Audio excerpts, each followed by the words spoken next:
What kind of movies are you into? And what's the best thing you've watched recently? See, movies are all movies that I'm introduced to through my girlfriend because I don't know any movies. She's always like, have you seen this one? All these classics, and I'm like, no. So I've been getting kind of caught up on culture, and saw like Forrest Gump not that long ago. There's so many like classic movies that I hadn't seen that now I have. And does she give you like the reaction like when there's like a movie that I really like that I think's like incredible, and I talk to somebody and they've never seen it, is she like, what do you mean you've never seen it? Every day, I feel like it's about all the time. See that? How have you lived this long and you've never seen that? Apparently, I lived in a shell my whole life up until now. So. Understood. You into sports? Yeah, a little bit. I don't follow sports as closely as I used to, but the main things I watch, I stay up to date on all the UFC fights. And then I like following the Green Bay Packers because that's my home team. So I keep up with them. But besides that, there's not a whole lot. I have to sort of be a Tennessee Volunteer fan because I'm here now, but I'm not like religiously following that. And so like I would think like people back home would be like, what do you mean? You're supposed to be a Wisconsin fan? No, it's Wisconsin and Tennessee. I'm a fan of both, but it's just like. But you live there now, so you kind of have. Yeah, to survive. I'm not watching all the games, is what I'm saying. Like the UFC events, I pretty much like watch all of it, or watch the replay, and then same with the Packer games. But other than that, I'm kind of not upset if I miss a game. I'm more of a boxing guy than a UFC guy, but it's undeniable how popular UFC is in MMA. Who's your favorite fighter? Well, I like Conor McGregor a lot. I mean, I know it's kind of, I like his confidence in all honesty. I feel like, he could be called disrespectful, but, and arrogant, which he clearly is, but at the same time, he really believes in himself, and I feel like that's something we could all learn from, like that internal belief that he has, where he's like, I've prepared the best I can, and I know I can do this. And in a lot of ways, like the UFC is so tough now to keep your belt because there's so many new good people coming in. And I think of that just like powerlifting.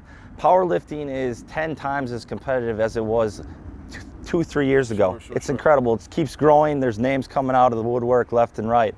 So MMA and powerlifting are kind of similar like that. It's more of a fringe. It was more of a fringe thing, and it's becoming slowly more mainstream. And as it does, right? Like so much more. People's awareness of what's possible, I think, totally alters like the landscape in terms of like anything in terms of world records or all that kind of stuff. Like we talked about before when somebody broke the 4-minute mile, right, running distance, and it had been so many years, decades and decades that people chased it, and then once it was broken, everybody started breaking it, right? And it's like that works the same for me. Yeah, sure. I see a guy pull. I see a guy pull 921 in a meet in my weight class, and I'm like, all right, well, now I can do that. Right, of course. That's what I have my sights set on now. Whereas a few years ago, the world record was 893. Not even a few years ago, a few months ago, it was 893. And I'm looking to beat that on my second attempt at the next meet. So it's like, you do see people hit things, and then it seems a lot more possible. Right. That's the beauty of it. I mean, like the Conor McGregor thing, like, people call him arrogant or whatever, right? Like, but for me personally, like I never really liked Floyd Mayweather, but I always respected him. Yeah. Right? And the idea was like that he was as good as he was, but he met that talent level. He lived up to it. And all of the braggadocio and all of the arrogance or whatever, but with work ethic, right? So it's like if you back up the ability and all the shit talk with actual work, and you train hard enough to kind of live up to it, and then in the ring or wherever you back it up, it means a lot more than just some dude who talks shit. Yeah, it's not the way I would go about it, but at the same time, that's exactly right. It's like, I respect what he does, and he trains his butt off, so he trains his butt off, backs it up. I don't know anybody who can't at least respect that, even if they don't like him. Yeah. That's how I feel. Now, we were talking about UFC and that becoming so popular now, and all these great fighters are coming out.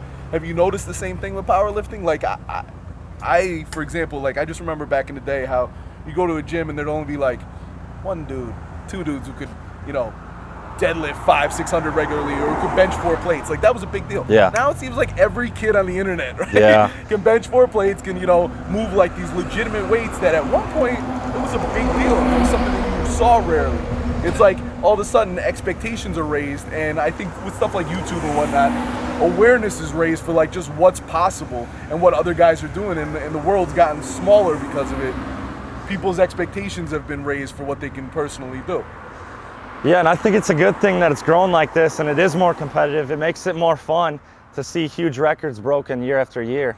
And you just wonder how high that bar can be set. Sports advanced like crazy, and I don't see that stopping anytime soon. It's getting more popular all the time.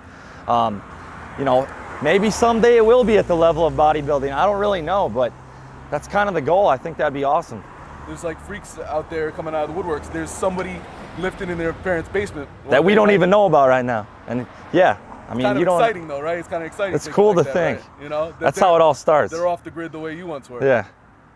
Everybody starts somewhere. Everybody starts in their basement or their garage or training for a sport in their weight room, high school weight room. Doesn't really matter where you come from, it matters where you end up. So whether you're 25, you're starting at 25 or you're starting at 15, if you're consistent, you don't get injured, you can get pretty dang far. That's really the two keys I always say. Consistency and staying injury free. Longevity. Longevity is the key. There's people who might be beating you now, but as long as you keep at it at a good pace and you do those two things, outlast them. You will outlast them and do way better than them in the long term. So don't get caught up on if someone's better than you now. If you're putting in the work, that's all that's going to matter long term. Life's a marathon, not a sprint. Definitely.